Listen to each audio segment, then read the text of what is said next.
अस्सलाम वालेकुम दोस्तों, वाला एग्रीकल्चर यूट्यूब चैनल खुश आमदीद कहने जी सारे भरावां नूं। दोस्तों मकई गंदम ते सरसों तो बाद मूंजी का प्रोग्राम भी बढ़ गया। मूंजी के रेट अचानक मार्केट थले आ गई है, तो काफ़ी थले आ गई है। जी मूंजी तो तकरीबन पहला अज तो 4 दिन पहला 4500 4300 रुपये तक सेल हो रही सी, वही मूंजी आ गई है जी 3000 रुपये ते जी 3000 वाली सी वो आ गई है 2000 ते।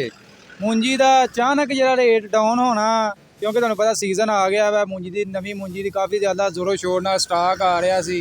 जिस तरह पिछली दफ़ा गंदम नाल होया, जमींदार ने कहा चलो जी कसर है वै मूंजी तो निकल जाएगी, चलो साडा खसारा पूरा हो जाएगा।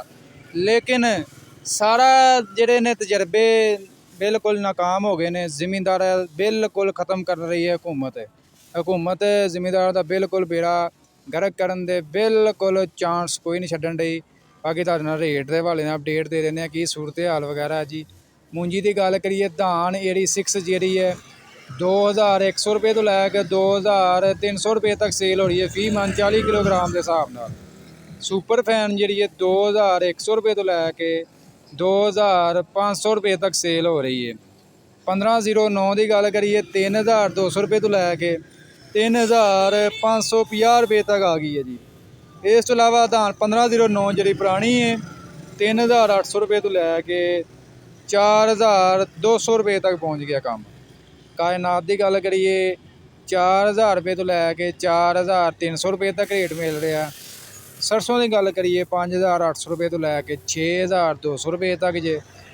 गंदम की गल कर लीए तो 2770 रुपये तो लैके 2850 रुपये तक गंदम फी मन 40 किलोग्राम के हिसाब नाल मार्केट के सेल हो रही है। तिल की गल करिए तो 14000 रुपये तो लैके 14300 रुपये तक सेल हो रही है। यह तिल जी है वाद अजनास जी पूरा सीजन जमींदार को अच्छे रेट ये मिलते रहे हैं। कपास की गल कर लीए 7400 रुपये तो लैके 8150 रुपये तक मार्केट के सेल हो रही है। वीडियो अच्छी लगी लाइक शेयर कर दियो दोस्तों।